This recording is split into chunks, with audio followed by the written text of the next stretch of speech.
अस्सलाम वालेकुम रहमतुल्लाहि व बरकातुहू। अच्छा स्टूडेंट्स, आज आप लोगों का जो लेक्चर होने जा रहा है वो एडजेक्टिव का ही होगा, ठीक है। कल आप लोगों का हमने फर्स्ट पार्ट कराया था, आज एडजेक्टिव का दूसरा पार्ट होगा, ठीक है। तो इस लेक्चर को आपने गौर से सुनना है, ठीक है। चूँकि आप लोगों का एमडी कैट जो है ना वो 2025 एक्सपेक्टेड है कि एनएमडी कैट हो और हो भी जल्दी, ठीक है। तो इस लेक्चर को ना गौर से सुनना है और नोट्स लाजमी बना लीजिएगा, ठीक है। रजिस्टर ले लें, एक रजिस्टर लेके ना उस पर सारे नोट्स बनाते जाएँ, ठीक है। चलो लेक्चर को आप सुने गौर से।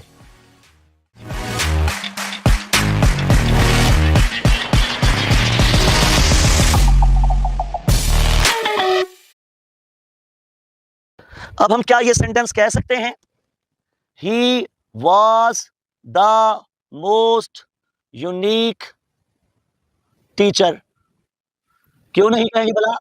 Because unique is a non gradable adjective. हम कभी भी नहीं कहेंगे। They are called what? Non gradable adjective. इसी तरीके से हम ना तो इन्हें कभी कंपैरिजन में यूज करेंगे और ना ही कभी इनकी डिग्रीज बनेगी। जरा कुछ एग्जांपल्स देख लेते हैं। सपोज नेशनैलिटी है, he is more Pakistani than American. क्या यह सेंटेंस करेक्ट होगा? आंसर इज नो, क्योंकि आप कहेंगे मोर और देन का कॉन्सेप्ट नहीं होता नेशनैलिटीज में, क्योंकि ये चीजें आप पोजेस करते हो, ये आपके पास मौजूद हैं। तो आप कहेंगे क्या ये इनकरेक्ट है, तो आप लिखेंगे he is Pakistani as well as American. समझ आ गई बात? तो ये इसका कंस्ट्रक्शन बनेगी, इसमें डिग्रीज की बात नहीं करते। चलें, मैंने कहा नेशनैलिटी की एग्जांपल दे दूं। इसके बाद जो बच्चा हमारे पास gradable can be divided into two categories, और वो क्या है? अब ये वाला पॉइंट आ गया, ये डन हो गया, ये डन हो गया। अब इधर चले गए। ग्रेडेबल के अंदर टू क्वालिटीज हैं, दो फीचर्स हैं। कौन सी? एक को हम कहते हैं regular and the other one is irregular. Regular और इरेगुलर। रेगुलर क्या है? जिसकी डिग्रीज हम बना सकते हैं सेकंड या third with the addition of ER या मोर, या फिर with the addition of EST या फिर मोस्ट। ये रेगुलर की कैटेगरी में फॉल करेगा। और बताइए इरेगुलर किसे करेंगे?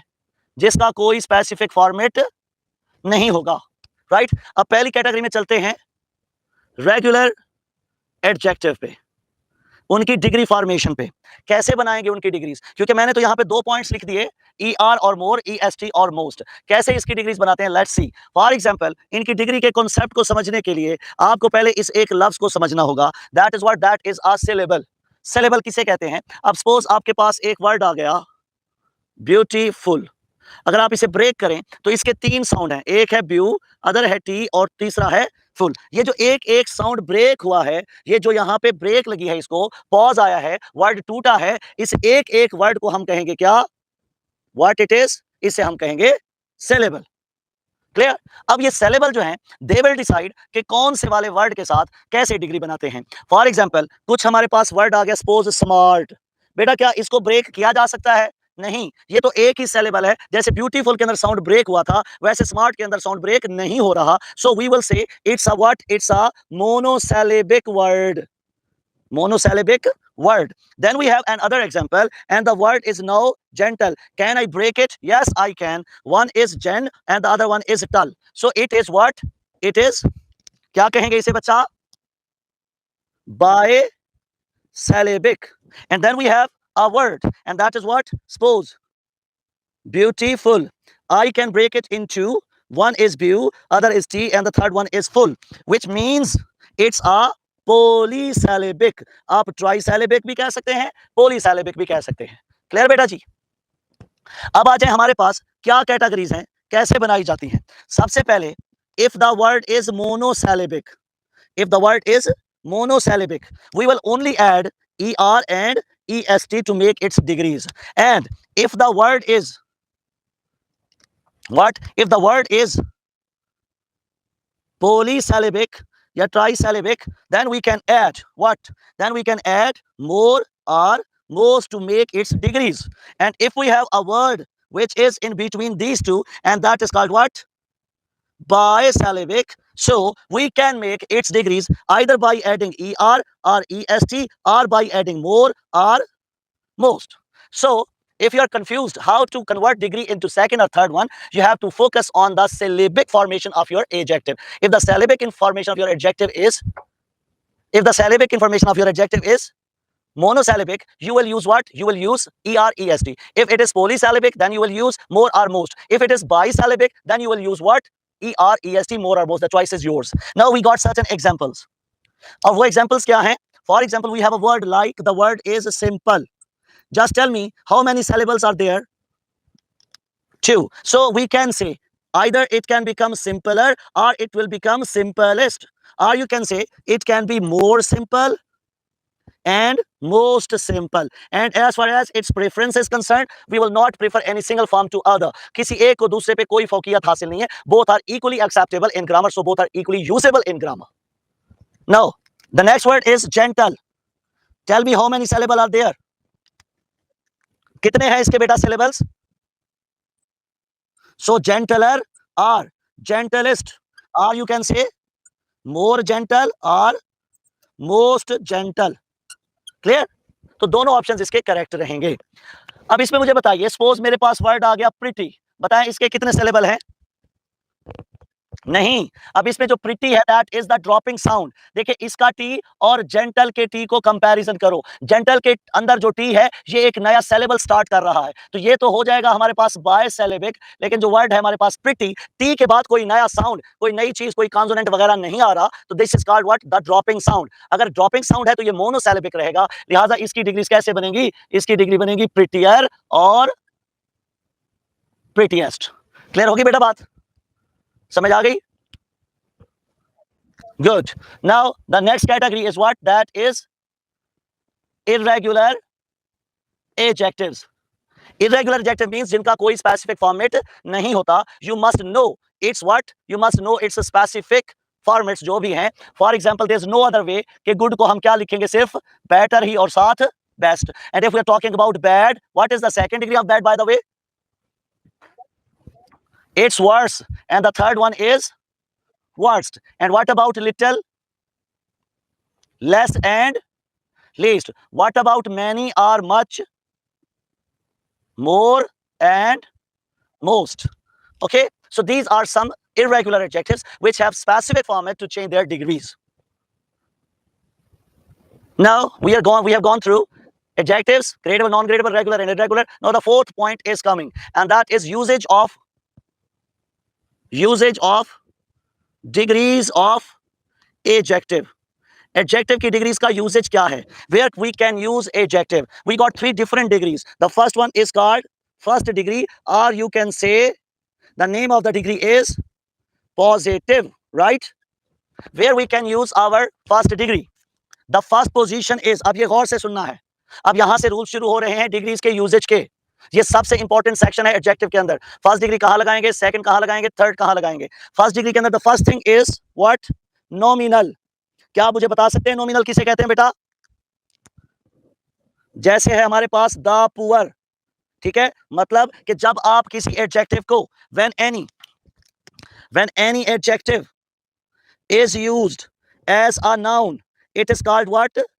नॉमिनल. तो हम कहेंगे क्या? हम कहेंगे भाई एडजेक्टिव को नाउन के तौर पे यूज करें तो ये नॉमिनल कहलाता है. क्या कहलाता है? नॉमिनल. जब भी नॉमिनल के तौर पे यूज करेंगे it will always be first degree. So what you will say, the braver are respected. भाई ब्रेवर नहीं, आप लिखोगे क्या? बताओ क्या लिखोगे? The brave.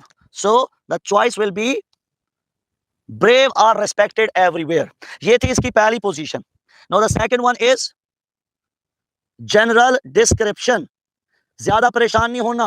Only 4 places are there जिसके अंदर हमने पहली डिग्री को यूज करना होता है. जनरल डिस्क्रिप्शन क्या है? कि जब हम कोई कंपैरिजन नहीं कर रहे, जब हम कोई कंट्रास्ट नहीं कर रहे, कुछ भी नहीं कर रहे, तो हम यूज करेंगे क्या? First degree. So if the sentence is simple, for example, he is a blank man, alpha good,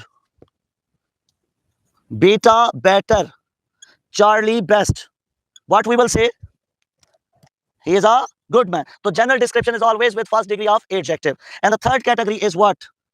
Structure as plus adjective plus as. इस स्ट्रक्चर में भी हम हमेशा यूज करेंगे किसे? फर्स्ट डिग्री को. We will always say as strong as. हम कभी भी नहीं कहेंगे as stronger as. क्या कहते हैं हम? एक मशहूर जो हमारे पास एक्सप्रेशन है, as soon as तो एज और एज के दरमियान हमेशा क्या आएगी? फर्स्ट डिग्री आएगी। इसके बाद फर्स्ट डिग्री का फोर्थ पॉइंट हम लिखेंगे two qualities of same person. किसी शख्स की दो खूबियां एक साथ कंपेयर करना, दो खूबियां कंपेयर करना, दो लोगों को नहीं, दो खूबियों को। For example you say he is more brave than honest.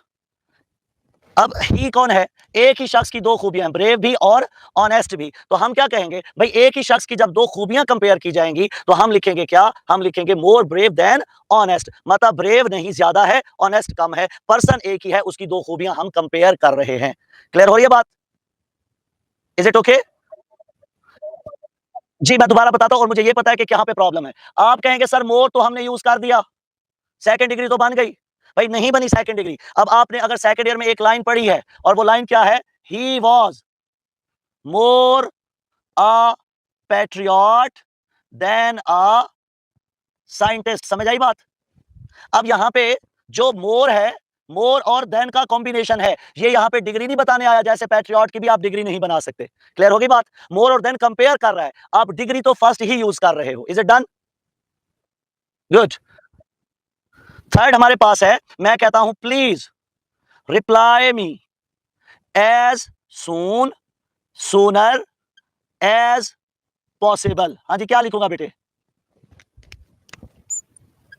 सून। तो एज और एज के दरमियान हमेशा फर्स्ट डिग्री यूज की जाती है। Is it clear? These are the four places where first degree of adjective is used. Now moving towards second degree. Second degree का जो टाइटल है, जो नाम है, that is what? That is called comparative. Okay बेटा? हम कहां use करते हैं, इसके स्ट्रक्चर देखे जाएंगे। For example two persons slash nouns. दो लोगों की बात करने के लिए यहां पे जैसे जनरल डिस्क्रिप्शन थी, यहां पे टू पर्संस का रेफरेंस आएगा। For example he is stronger than I. अब ही भी यूज किया और आई भी यूज किया, तो he is stronger than I. तो दो पर्सन को कंपेयर किया, तो हम यूज करेंगे हमेशा क्या? Second degree. एक और एक्सप्रेशन क्या है इसका? एक और एक्सप्रेशन है like of the two, out of the two. अगर इस तरह के एक्सप्रेशन आए तब भी हम सेकंड डिग्री को यूज करेंगे। For example of the two sisters she is the better. She is the better. Third expression क्या है? थर्ड कैटेगरी क्या आएगी? अब गौर से सुननी है इसकी थर्ड पोजीशन, और वो क्या है? वो है हमारे पास to repeat the same adjective twice. अगर एक ही एडजेक्टिव को दो मर्तबा यूज करोगे तो आप हमेशा कंपैरेटिव डिग्री यूज करेंगे। सेकंड डिग्री से ये काम कर सकते हैं, फर्स्ट डिग्री से आप काम नहीं कर सकते। जैसे आपकी लाइन थी एज ही गॉट, क्या मैं लिख सकता हूं as he got good and good he made steeper paths. ठीक है बेटा? अब इसमें क्या लिखेंगे? गुड एंड गुड लिखेंगे या कुछ और लिखना चाहिए? Yes, it should be what? As he got better and better. Okay, ये करेक्ट हुआ। And the fourth position is जब हम दो क्वालिटीज को रिलेटिविटी में डिस्कस करते हैं। फॉर एग्जांपल जैसे हम कहते हैं to discuss two qualities in relation to each other. जब दो क्वालिटीज एक साथ यूज करते हैं, कैसे भला? अगर आपको सेंटेंस याद हो, कैसे लिखते थे? द हायर वी गो, आगे क्या आएगा? The cooler it is. समझ आ गई बात? तो जब आप दो चीजों को रिलेटिविटी में एक्सप्लेन करेंगे, जितना ऊपर जाएंगे उतना ठंड होगी। फॉर एग्जांपल अब एक यहां पे देख लो एग्जांपल इसकी, कैसे? फॉर एग्जांपल सेंटेंस है the more we get comma the more we want. तो जब भी दो डिग्रीज रिलेटिविटी में डिस्कस होगी तो उनकी भी वो सेकंड डिग्री यूज की जाएगी। तो ये आपकी सेकंड डिग्री का यूजेज था। मतलब अब इसमें हमारे पास रह गया क्या? इसमें रह गई थर्ड डिग्री। उसके बाद इन चीजों को पढ़ेंगे और एक हम डिस्कस करेंगे क्या? सूडो कंपैरिजन, जो कि इसी सेकंड डिग्री की एक्सटेंशन है, लेकिन ये हम डेफिनेटली अब नहीं पढ़ेंगे, हम पढ़ेंगे कल। किसी बच्चे ने कोई क्वेश्चन करना है तो you are welcome. This is all about today's lecture. हाँ जी, is it clear to all of you? हाथ आता है, वो सूडो कंपैरिजन में गुड़िया कल पढ़ेंगे, ठीक है? Iqbal is greater than any poet कहना चाहिए कि एनी अदर पोएट कहना चाहिए, कल की डिस्कशन है। एनी अदर ही कहेंगे, लेकिन ये हम कल डिस्कस करेंगे। बिल्कुल ऐसे ही है। नहीं, डेफिनेशन तो गुड़िया मैंने सिर्फ ये लिखी है, बाकी तो मैंने आपको सारे एरर ही बताए हैं। देखो क्रॉस लगे, correct cross, correct cross, correct cross, definition थोड़ी बताई हैं।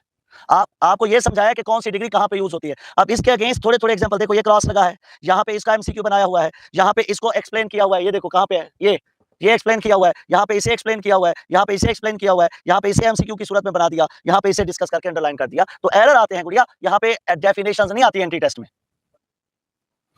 लास्ट है the more we get the more we want. जब इधर और इधर आपस में रिलेटिविटी में चीजें डिस्कस हो रही हो, the more we have the more we want, जितना ज्यादा होगा उतना और करते जाएंगे, रिलेटिविटी में एक के साथ दूसरा भी इन्फ्लुएंस होता जाएगा। Is it okay? बेटा एडजेक्टिव को पोजीशन के लिहाज से 3 क्लासेस में डिवाइड करते हैं। एक ऐसा एडजेक्टिव है जो हमेशा नाउन से पहले आएगा, एक ऐसा एडजेक्टिव है जो हमेशा नाउन के बाद आएगा, और एक ऐसा एडजेक्टिव है जो हमेशा वर्ब के बाद आएगा। क्लियर होगी बात? अगर आप उनकी पोजीशन को चेंज करोगे तो वो एरर जनरेट करेंगे। अब जैसे वर्थ का हम एरर क्यों बनाते हैं? क्योंकि इसका प्लेस जो है नाउन से पहले नहीं है बल्कि नाउन के बाद है। क्लियर? तो हमारे फिर मैंने आपको लिस्ट बता दी। मैंने कहा बेटा देखो ये वाले वर्ड जो है ये हमेशा बिफोर नाउन आएंगे। ये लिखा हुआ है एट्रिब्यूटिव, एट्रिब्यूटिव ओनली एडजेक्टिव। मतलब आप ये नहीं कह सकते द बॉय इज ओनली, आपको कहना पड़ेगा द ओनली बॉय। तो ये सारे पॉइंट्स इसी तरीके से कनेक्ट होंगे।